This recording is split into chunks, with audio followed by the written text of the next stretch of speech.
out to Shamrock Stadium, where Barnesville looked to extend their regular season game win streak to 40 in a row. They welcomed in Buckeye Local tonight, and they wasted no time. The first play from scrimmage, Cole Francis fakes the toss, rolls out, lets it rip downfield, where he finds Colt Carpenter in stride. Carpenter wants more, but he's brought down inside the 10 to set up a 1st and goal. Not an easy man to tackle there. The very next play, the give to Trey Tolliver, and all 210 pounds of him barrels into the end zone for 6. The Shamrocks take an early 7-0 lead. Barnesville forces a 3-and-out, and it was the Trey Tolliver highlight show tonight. He gets the give again and rumbles 57 yards to the house for his 2nd touchdown of the night. Shamrocks go up 14-0 on just 3 offensive snaps. And they go right back to work after a turnover on downs, and guess who, folks? It's Tolliver. Makes a couple of cuts before he breaks free, finds his happy place again as he crosses the goal line. Number 26 puts the Shamrocks up 21-0 on his 3rd touchdown in the first quarter. That would be more than enough. The Rocks pick up their 40th straight regular season win with a commanding 56-0 shutout over Buckeye Local. We start things out with a heavyweight matchup as St. Clairsville played host to Steubenville tonight.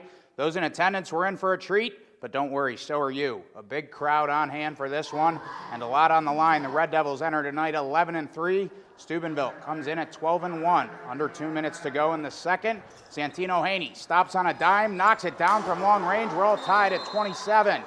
Red Devils trailing by 4 as the first half winds down, but Tyson Pastor puts it up from deep at the buzzer. It's good, and we've got a 1-point game at the break.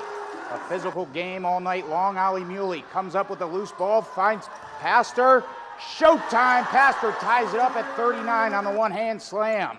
Third quarter winding down. Trayvon Wiggins puts it up from half court. Count that one. We're all tied at 52 heading to the 4th. The Red Devils trail by 1. Straub gets past the defender, throws the hammer down on the two-handed slam. It's 60-59 St. Clairsville. All even at 64. Straub drives the baseline, gets it to fall through the tight D. The Red Devils lead with 60 seconds to go.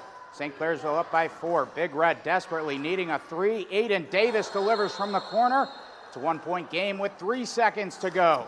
71-69, Big Red, one last chance. Davis finds space, puts it up, no good, and it's a mob scene at center court. St. Clairsville survives the dogfight and hands Steubenville their 2nd loss of the season and what was an instant classic.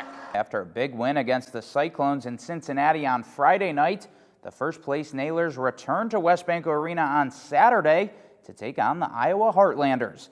And a very special guest who we know very well received a pretty cool retirement gift from the Nailers tonight. That's right, as I said earlier, our former news director at WTRF, Brenda Danehart, was chosen for the ceremonial puck drop tonight as she was honored for her outstanding 43-year career here at Channel 7. So let's see if the Nailers were able to make Brenda's special night a little sweeter with a win. Iowa strikes first, but Wheeling doesn't take long to answer as Shane Bull swoops in and puts it in for his first goal as a Wheeling Nailer to tie things up at 1 apiece. You mess with the Bull, you get the horns. Iowa answers right back with a goal of their own, and then it's Kyle Jackson finding the back of the net on the wrister, and back and forth we go. Things are all even at 2 apiece. And just a few minutes later, Jack Beck crosses the blue line, feeds it to Ryan Leith, and check out the backhand as he flips it up and over the goalie for his first ECHL goal and Wheeling's first lead of the night at 3-2. And early in the second period, Atlee Calvert finds Jack Beck, who fires and gets some help from Jackson down low as he tips it in for his 2nd goal of the night, and Wheeling creates some breathing room. It's 4-2. And the Nailers would add 2 more goals to their total as they top off Brenda's retirement gift with a 6-2 victory for their 20th win of the season. Now for the Class 2A title game with Wheeling Central taking on Philip Barber with their go-to guy, Stephen Brodgaard, on the mound. The Maroon Knights get some traffic on the bases in the second, and Cade Coronis sends a screamer to second, but it's not fielded cleanly. Andy Baylor in to run for Coy Lipinski scores, and Central strikes first. It's 1-0. To the bottom of the third, and Gary Hatfield unloads on one. This one deep out to left, You can forget about it. Hatfield leaves the yard and tacks on 2 more for the Maroon Knights on the 2-run shot to left. Central leads 3-0 after 3. And Brodegard was as dominant as he's been all season. Picks up a pair of back-to-back strikeouts in the 5th. Just 2 of his 7 punch-outs on the day. 2 on and 1 out for the Knights in the 6th. Zane Rosnick lines one right back from where it came. Hatfield gets the green light around third and is in safely with a head-first slide to make it 4-0 Central. They stretch their lead out to 7. Brodegard looking to slam the door. Ground ball out to short. Hatfield a step on the bag. And for the first time since 2011, the Wheeling Central Maroon Knights are your 2025 West Virginia State Champions in Class 2A. They knock off Philip Barber 7-0. Brodegard gets the complete game shutout, only allowing 2 hits. But his head coach, Todd Cover, says he's had a lot of help behind the dish this season. Not only just Steven, but Braden too. They've kind of carried us the past 2 years. We had some injuries last year, and those 2 kind of carried us as sophomores. And now they're as juniors. They've been as dominant as anyone in the state. And I think being on the big stage, but people around the state got to see how good they really are. We've been walked off in bottom of 7th, game 3 of the regional finals the last 2 years. So there's a lot of heartache that went into this championship today. And the kids put in the work, they dedicated themselves, and our motto all year has been finish, and today they did that. Since I was a freshman, sleepless nights, rain or shine, we were always in the cages, in the weight room, just helping out, making sure everyone's okay. Even on our off days, we go and throw. Because we're all from this little area, West Virginia, Ohio, so it really feels a lot. It feels like it's a family. We made a family instead of, well, it was when it felt like individuals when I came here. Us as seniors, we've definitely stepped up this year, for sure. Seniors definitely taken leadership, and we've been a big role in this team here. That does it for me here in the state capitol, reporting from Gomart Ballpark in Charleston for 7 Sports. I'm Jake McGlumphy, working for you. Hi again, everybody. Welcome to the Victory Toyota Highland Sports Zone. Jake McGlumphy here, coming to you from inside the Charleston Coliseum in the state capitol for the 2025 West Virginia State Volleyball Tournament. It's a familiar sight here in Class 2A as Philip Barber and Oak Glen are going at it for the state title for the 3rd year in a row. Let's get right into the action. Top-seeded Oak Glen claimed the title in 2023 over the Colts before Philip Barber responded by taking the crown in 2024, leaving the Golden Bears with some unfinished business this evening. Oak Glen trailing 19-18 in the first set, but Braylee Lash goes up and throws the hammer down to tie things up at 19. But here come the Colts. Avery Martin and Maddie Carney try to stuff Kayla Baker at the net, but it falls on Oak Glen's side. Colts lead 21-19. Then after another nice effort at the net by the Bears, it falls out of bounds. Philip Barber takes set 1 by a score of 25-19. The Bears find themselves trailing early in set number 2, but they find their footing. Brooklyn 6 sends it across, and some nice English on that one. An ace for 6.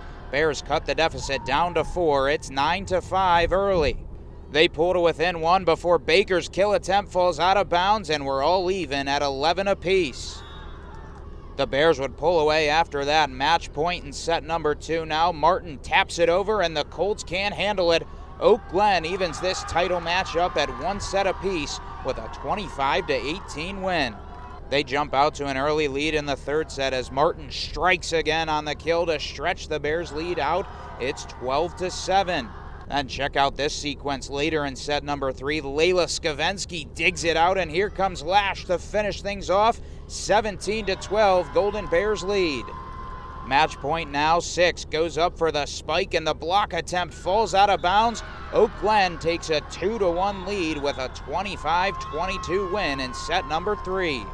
Bears fans starting to feel it a little bit, and their girls get off to a good start in the 4th frame. Carney with the spike off the Colts and out of bounds. Bears with an early 4-0 lead. But this one would get interesting down the stretch. Philip Barber's Gracie Wolf denies the Bears at the net and evens things up at 18 late. Oak Glen trailing by 1. Martin gets a hand on it for the block and ties things at 21 as the Bears look to close things out. They take a 24-23 advantage, then it's Lash with the serve and the ace to end it. For the 9th time in program history, the Oak Glen Golden Bears are West Virginia state champions. They knock off Philip Barber 3-1 tonight and get their revenge from a season ago, claiming the 2A title in dramatic fashion. There's no words. I'm just so proud of our grit, our fight, our composure, and overall teamwork. I mean, this is what it's all about. We are a very well-rounded team from defense to offense, and we do a great job, working as a team, and I think that's what sets us apart from everybody else. We lost by 2 points last year, and it's haunted us ever since, so we just knew what we had to do coming in, and we just executed. We knew how it felt last year losing, so we wanted to come out on top this year. We're all dynamically and unique in our own ways, and we bonded really, really good. I would call them my family. Like, our compatibility, we're all funny and energetic at all times, whether we're on or off the court. It honestly just became like we're as one, and I believe that in this championship game coming in, we were set on one goal, and we were there for the person next to us, and there was no question. Congratulations to the 2025 West Virginia State Champions, the Oak Glen Golden Bears. In Charleston, for 7 Sports, I'm Jake McGlumphy, working for you. It was number 1 versus number 2 in the men's title game, with the top-seeded Hilltoppers taking on number 2 Fairmont State. And boy, oh boy, did we have a grand finale to this 5-day-long tournament. West Liberty trailed by 13 in the first half, but Dante Spadafora puts them in front on the triple. The Hilltoppers lead 44-43 at the break. West Liberty pulls away a bit at the start of the second. J.P. Dragus knocks it down from long range to give the Toppers an 8-point lead. It's 59-51. But here come the Falcons. Tommy Williams takes it away, dishes it to C.J. Little in transition. He lays it in. We're back to a 3-point game, 59-56 West Liberty. Later, Finley Woodward goes to work in the paint, gets it to fall. That pushes the Hilltoppers' lead out to 11. It's 72-61. Then things would get interesting with under 4 minutes to go. Tommy Williams gets the floater to fall to pull the Falcons to within 2. It's 79-77. Then Rudy Fitzgibbons pulls up from downtown, knocks down the triple. The Falcons are within 1. It's 81-80. The Falcons looking to get even. Fitzgibbons, the drive in the bucket. We're all tied at 84, and we've got free basketball in this men's final. We're headed to overtime, deadlocked at 86. Under 2 minutes to go in the bonus period. Sam Emich puts it up for the lead. Counted for 3. The Falcons lead 91-90. But the Hilltoppers answer right back on the triple from J.J. Harper to make it 93-91. And the Falcons would thrive on second chance buckets in overtime. Andre Harris can't get it to go, but David Jollender cleans things up, and we've got a shootout in Wheeling. It's 95-all, heading to double overtime. Fitzgibbons with it to start bonus period number 2, sizes up the defender and knocks down another tray to make it 98-95 Falcons.